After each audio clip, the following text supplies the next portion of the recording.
How's it going, YouTube? We are back with our next list for the top 10 starting pitchers. And when I was looking at MLB's list, my initial thought was, that's pretty good. That's a pretty good list.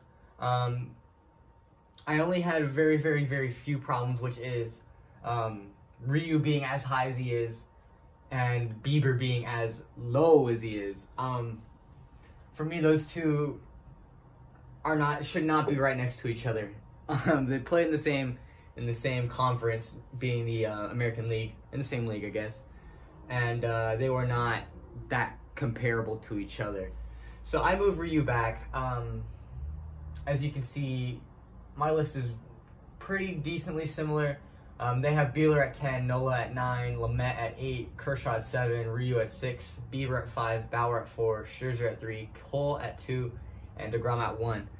So I think Walker Buehler is better than Aaron Nola and Ryu, and I don't think we saw enough of Lamet, or we've seen enough of Lamet yet for me to put Lamet in front of Buehler. I'm a big fan of Dinelson Lamet. Probably I think since like 2017 or 18.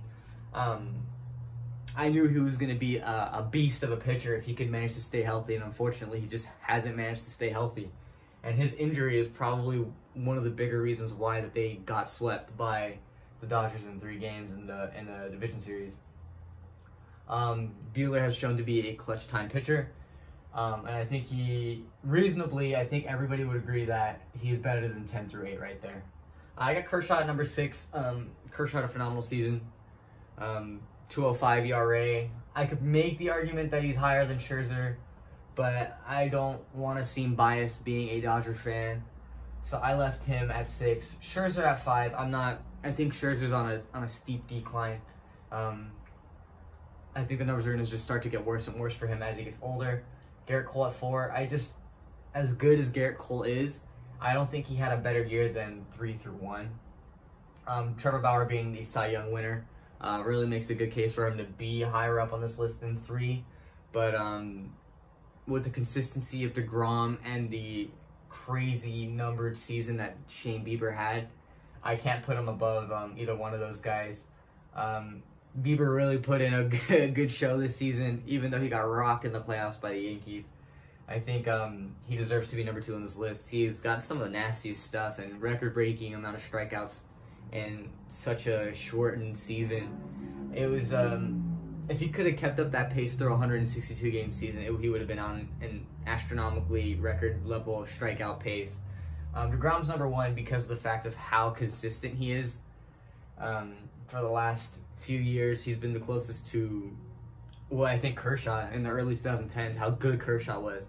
Not quite at that level, but he's getting really close. He's multiple sub-2 ERA seasons. He's the best pitcher in the league, and I don't even think it's close, to be honest with you. Bieber would need to string together a couple more of those seasons to even compare. But if he can lead his team to the playoffs, the Mets, who knows? They're pretty good. They got the staff now. I think they still need more bats, even with the addition of Lindor. The Mets could be a scary team in that East, but it's a clogged division. The Nationals are going to be good. The Braves are going to be good. So it could be. I think the Braves are still better, so it should be a fight for second place for the Mets. But I think it'll be an entertaining season for them, especially for all these pitchers. Leave a like if you enjoyed, subscribe, comment your list and what you guys think about mine, and I'll see you guys next time.